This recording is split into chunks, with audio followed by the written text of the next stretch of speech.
¿Tienen alguna duda con respecto de lo que es la importancia de la doctrina que se dio acerca de... Gracias. Bueno.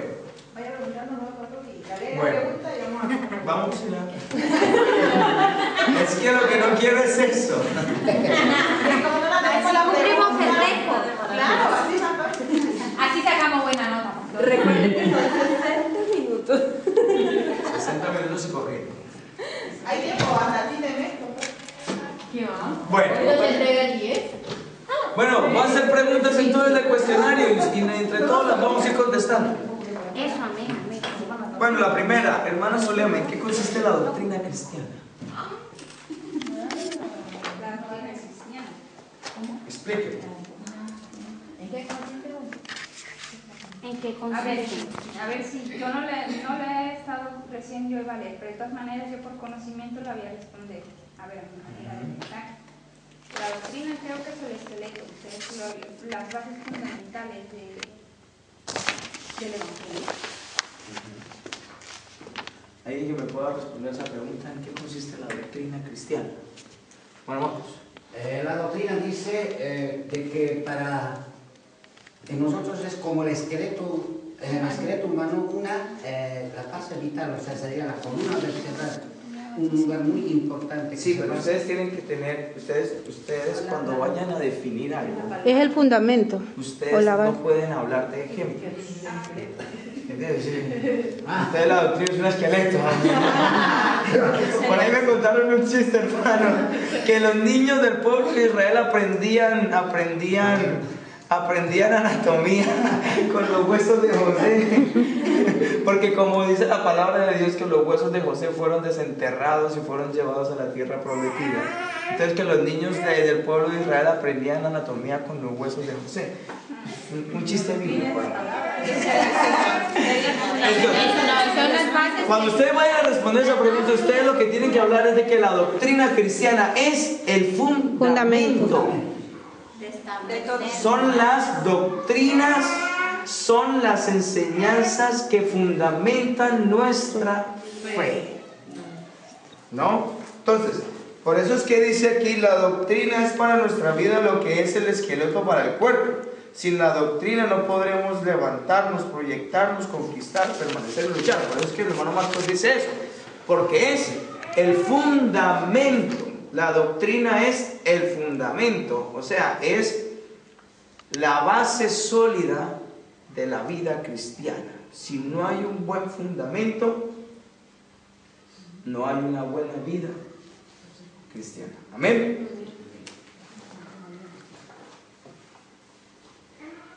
Bueno, la segunda, hermana María. Según Lucas 6 del 46 al 49, ¿qué significa cavar y ahondar? Lo tenía. Sí, porque lo he escondido. Cavar y ahondar es... Eso significa Sí, pero no. cuando uno recibe la palabra, tiene que profundizar. Cavar y ahondar. Fundamento sobre la roca, usted fundamento sobre la roca. A ver, no miren la cita, busquen la cita. Es lo que estoy diciendo. A ver, lee. Lucas. Es la parábola de... Me dice, ¿por qué me llamáis Señor, Señor y no hacéis lo que yo digo? Todo aquel que viene a mí y oye mis palabras y las hace, os indicaré a quién es semejante. Semejante es al hombre que al edificar su casa cavó y ahondó el fundamento sobre la roca. Y cuando vino la inundación del río, dio con ímpetu contra aquella casa, pero no la pudo mover porque estaba fundada sobre la roca. Ok, entonces aquí hay algo, gracias hermana. La doctrina, ¿por qué habla acerca de que la doctrina es semejante a un hombre que cavó? Porque si hay un buen fundamento, o sea, si hay una buena base, se puede construir cualquier cosa que no se va a destruir, ¿no? Entonces, por eso dice cavar, porque uno cuando cava, uno profundiza, ahonda, entonces se pone más hondo y hondo, porque cuanto más hondo sea el fundamento, cuanto más profundo sea el fundamento, menos movilidad y menos movimiento. Por eso es que se hace la comparación con el hombre que edificó su casa sobre la arena, que no había fundamento, que no había nada, y pudo haber sido bien bonita, pero vinieron las olas y las tempestades y la destruyeron. Entonces nuestra vida tiene que estar fundamentada sobre la roca. ¿Y quién es la roca? Jesucristo. Entonces, cavar y ahondar implica entonces profundizar la palabra para que cuando se construya la vida cristiana no se mueva nuestra fe. ¿Entienden?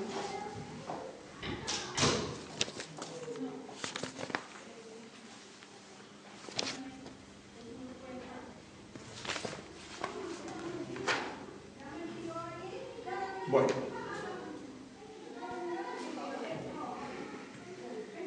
¿a qué se explique, hermana Carolina? Explíqueme, hermana Claudia, para que apunte si quiere apuntar.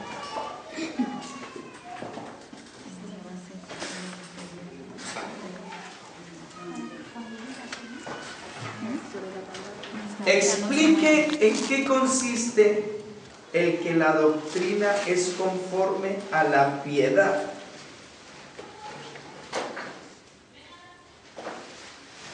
Hermana Carolina.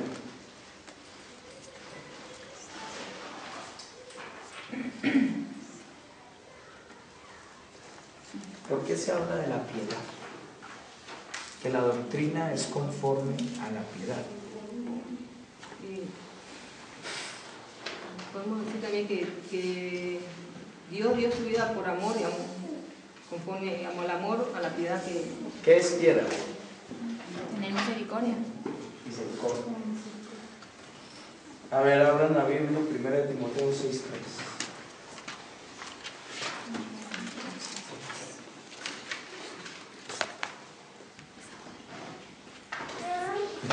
¿Qué dice 1 Timoteo 6:3?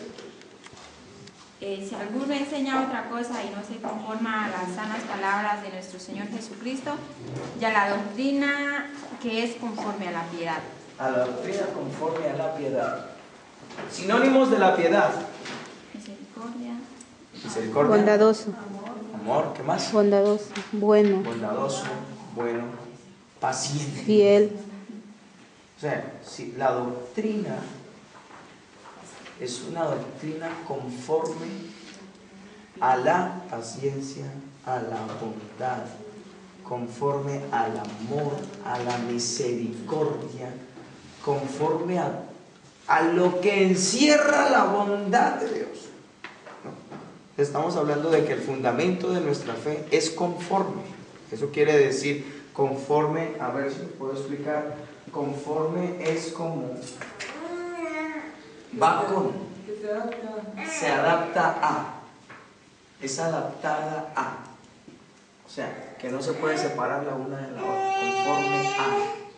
Entonces, esa conforme, si se conforma a la piedad de Dios, eso quiere decir a la misericordia, a la bondad de Dios, hacia el hombre pecado. Se podría decir que la doctrina va unida a esos... Claro, a los atributos de Dios va unida, porque si estamos hablando de la doctrina de Dios, la naturaleza de Dios tiene que verse reflejada en la doctrina, porque si la doctrina es el esqueleto, los atributos de Dios tienen que conformar lo que es la doctrina. ¿Amén? Hermana Verónica, ¿a qué se refiere el apóstol al decir que vendrá tiempo cuando no sufrirán la sana doctrina? Está fácil. Bueno, ahí da Eso lo un libro. predicamos esta mañana. Pues sí, me ha tocado dar una de las clases a los jóvenes también.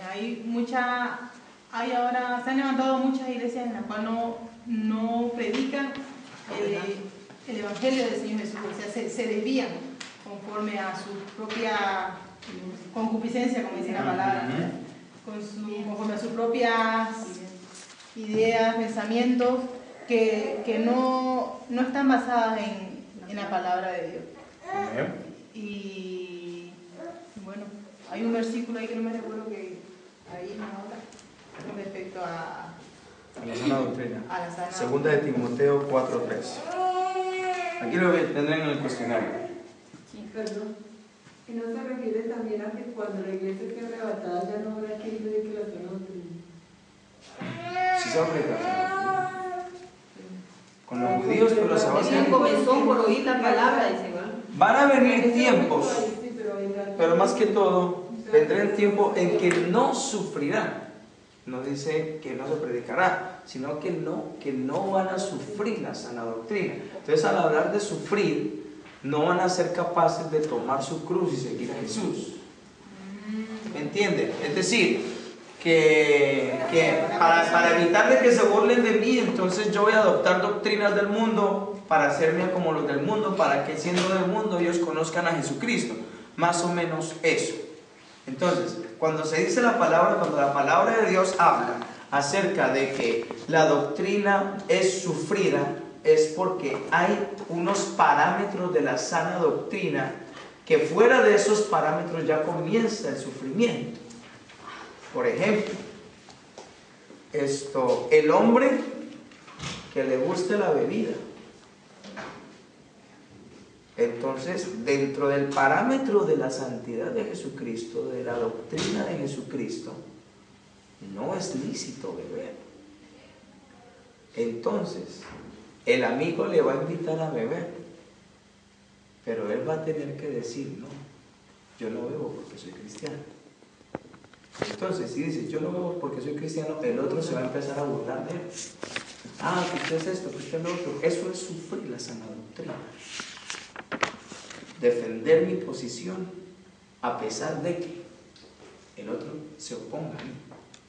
Entonces van a haber tiempos en que no sufrirán la sana doctrina. Esto no entendía, yo decía, no sufrirán, porque no, pero dice, sí sufrirán, ¿no? Van a haber tiempos en que las iglesias se van a adaptar. Ah, si él bebe, yo también bebo. Ah, si él fornica, pues la fornicación. Hay iglesias, creo que son. Perdón, sí, esa la di en la casa de los jóvenes. Por ejemplo, esta iglesia, salvo siempre salvo. Eso es lo que decían, que igual son salvos y que hagan lo que hagan, si fornicaban, si robaban, si bebían, de igual manera y eran salvos. Y eso. Entonces, esas son las. Yo ya le di la explicación, ahora escríbanlo como ustedes piensen cómo es. La explicación es fácil. Van a haber iglesias para que lo entiendan, van a haber iglesias que no van a vivir en santidad y que van a permitir el pecado dentro de la iglesia para quedar bien con el mundo. No va a haber diferencia. Exactamente, no va a haber diferencia entre el mundo y la iglesia. Y eso es no sufrir la sana doctrina. O no aplicar directamente el evangelio. Ni ahondar en profundizar.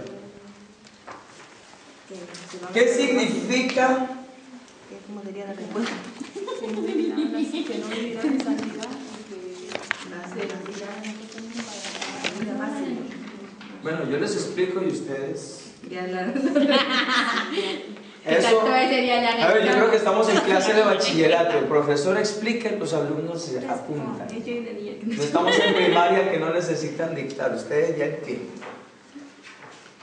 ¿Qué significan doctrinas diferentes? Hermana Lady.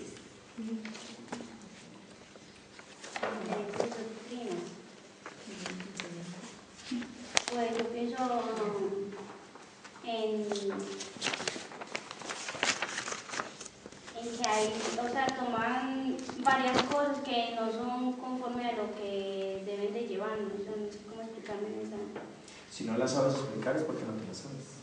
No, tengo más o menos idea, pero tengo de la idea, pero no tengo las exactamente. A ver, hermana Claudia, ¿qué piensa de diferentes doctrinas? Cuando se habla de diferentes doctrinas, yo entiendo que son aquellas que llevan a cabo el propósito de la palabra de Dios, en la cual no se aplica el Evangelio conforme a lo que está escrito, sino conforme a lo que uno predica o a lo que le convenga. Entonces, diferentes doctrinas son otras doctrinas que no es la doctrina. ¿Entienden?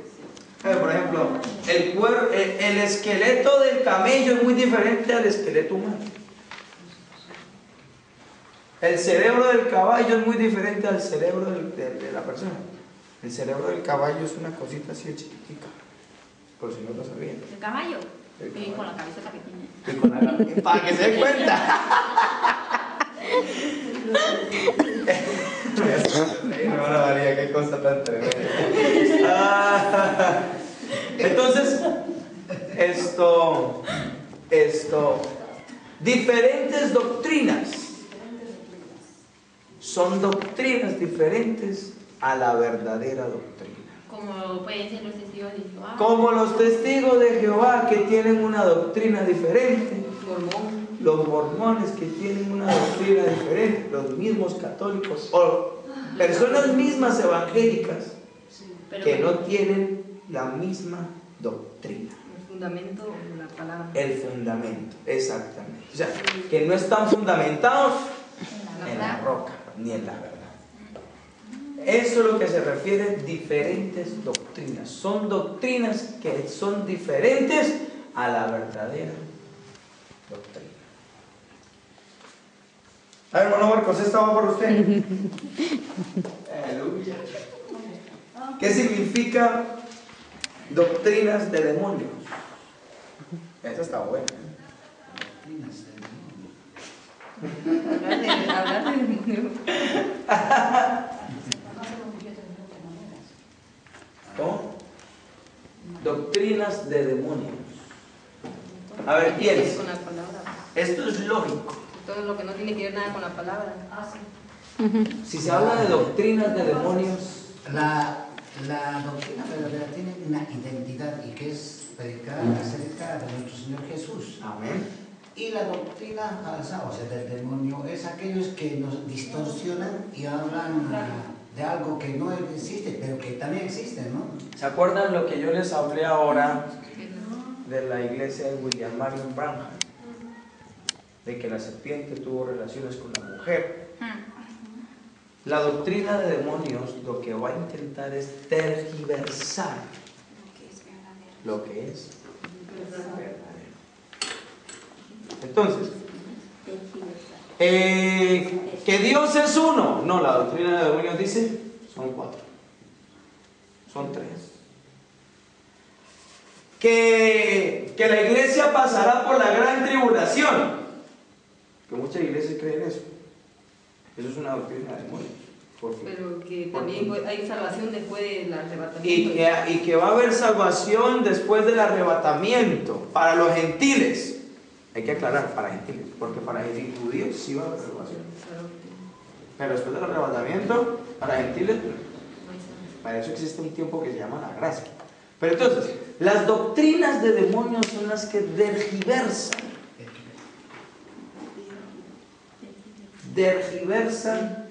el pensamiento de la sana doctrina. Entonces, ¿tenemos bien las preguntas? ¿Sí? Ah, bueno. No se preocupe, como ella está grabando, le va a volver a escuchar y va a... lo va a corregir. No, porque ahí las tengo. Un saludo a todos los hermanos que van a escuchar.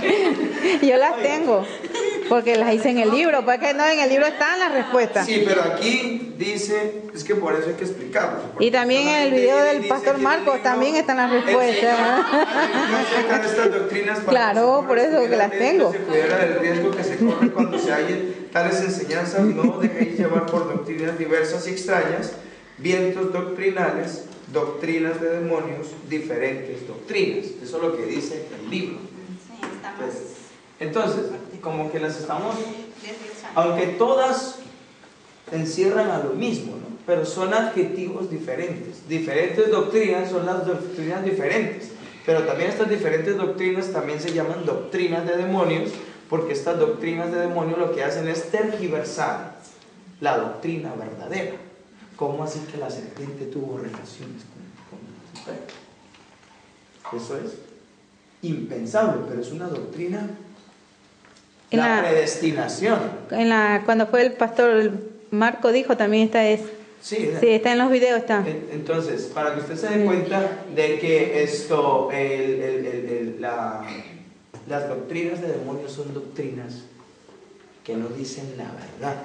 Por algo dice la palabra del Señor que el diablo vino aquí para engañar, robar, destruir.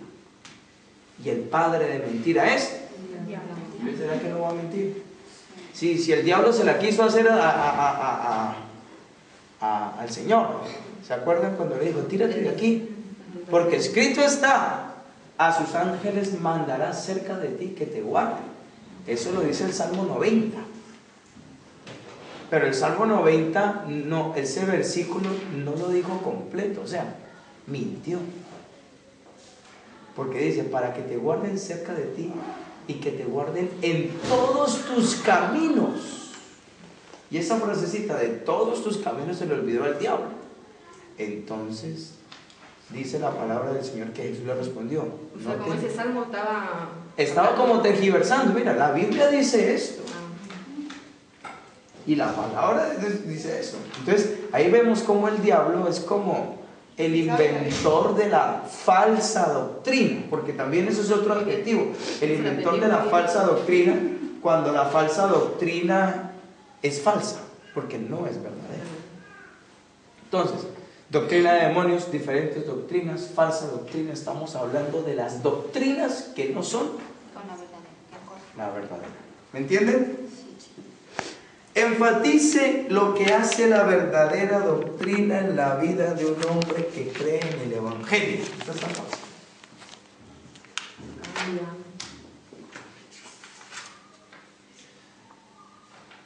Esto no está en el libro.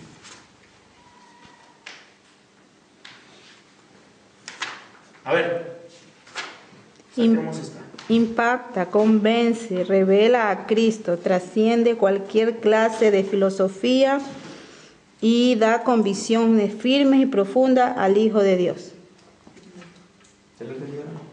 Ni idea, digo sí, más o menos. Pero bueno, ¿qué es? ¿Está aquí en el libro? Está en el video del pastor. ¿En el video? Sí. Sí, pero está en el libro igual. ¿Sí? Sí. ¿Qué página? Es que no lo leí. Por la parte que está el Evangelio o algo así. Es que está todo. Bueno, según para ustedes, ¿qué es lo que ha hecho la verdadera doctrina en sus vidas? Cambiar. Todo eso. Yo pienso que ha sido más una restauración total de mis creencias, de mi forma de actuar, de mis convicciones, de mi forma de pensar. Siga, y apunten. Es una restauración. No, o sea, yo lo veo como una restauración completa de mis convicciones.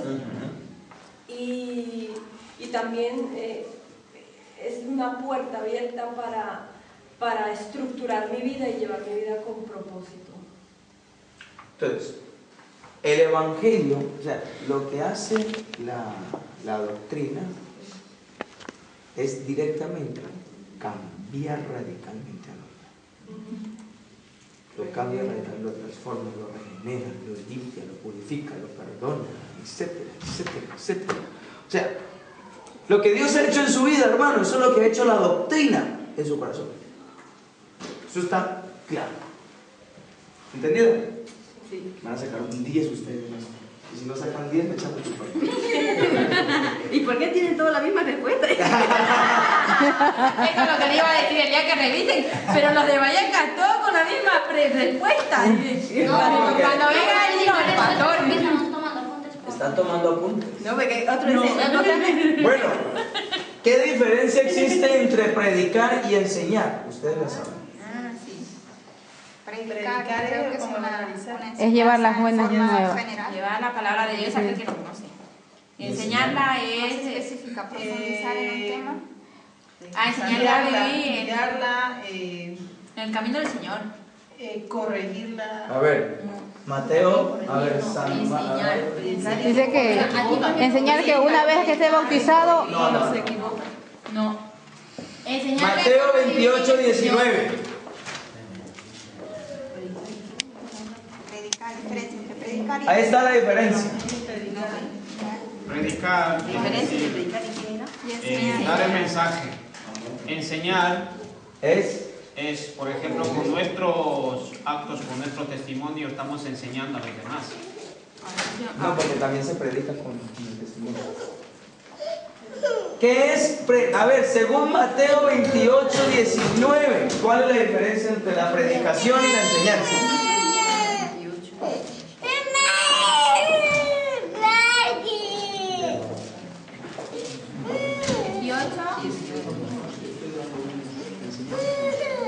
Por tanto, ir.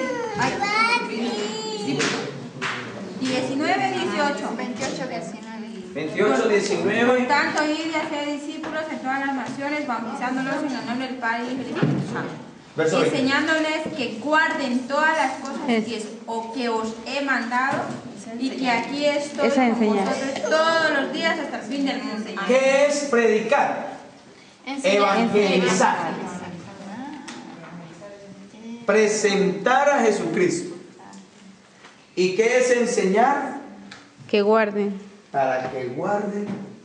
Guardar los mandamientos. los mandamientos. Acuérdate de esto, acuérdate de lo otro, acuérdate de aquí, acuérdate de allá. Guarden la palabra. ¿Entienden? También dijo ahí el pastor Marco que una vez cuando uno, por ejemplo, lleva a alguien a la iglesia y lo bautiza, uno tiene que seguirle, enseñándole, guiándole, Entonces, por que eso que es la palabra de enseñar. Dios en Sí. Deuteronomio dice: y le repetirás estas palabras a tus hijos, a los hijos de tus hijos y hasta las generaciones que vienen, al levantarte, al acostarte, cuando salgan, cuando se sienten a comer. Porque la enseñanza es eso, una instrucción. La enseñanza es instruir Ahí le y entraría igual guiar. corrección, igual entraría ahí. Corrección es enseñanza. Al Dios al que ama corrige. Pero Dios no va a corregir al pecador, Dios va a cambiar al pecador. Por eso es que la predicación, el que predica no es el que nos va a dar la enseñanza, se habla de la predicación. Pero es que el que va a predicar es el que va a ir a predicar las buenas nuevas. Cuando uno va a predicar, va a evangelizar. Cuando uno va a mostrar, a presentar a Jesucristo, eso es predicación. Porque es una divulgación. Predicación es igual a divulgar el evangelio. Ya, tocando este punto, cuando muchas veces los que salimos a predicar ahí no predican, muchas veces enseñan. Y entonces, Y eso no se hace. ¿Usted cómo le va a hablar acerca de el esqueleto doctrinal a una persona que no sabe ni qué es esqueleto? ¿Entiende? Usted lo que tiene que ir allá a evangelizar, usted cuando vaya a predicar, usted, oye, ¿sabías que Jesucristo te ama? Jesucristo quiere cambiar tu vida. Eso es predicar. Por eso es que nosotros los pastores somos predicadores de la palabra. Porque de una manera u otra, el predicador de aquí del púlpito lo que hace es evangelizar a la persona. Usted cuando sale a la calle, usted evangeliza. Y ya, cuando la persona conoce a Jesucristo, ya esa persona está allí. Quiero conocer más. Se le enseñe. Y ahí es cuando se le enseña. ¿Me entienden? Primer paso es la predicación, luego la enseñanza. Exactamente. Y hay predicadores que solamente enseñan. Y hay predicadores que solamente predican. Y un pastor tiene que predicar. Porque en la iglesia no todos, uno cuando va a predicar, los hermanos que se están preparando para predicar, tienen que pensar de que va a haber gente nueva que no le va a entender. Y va a haber gente que sabe que necesita recibir palabra también. Pero usted tiene que pensar en eso, en predicar y enseñar al mismo tiempo.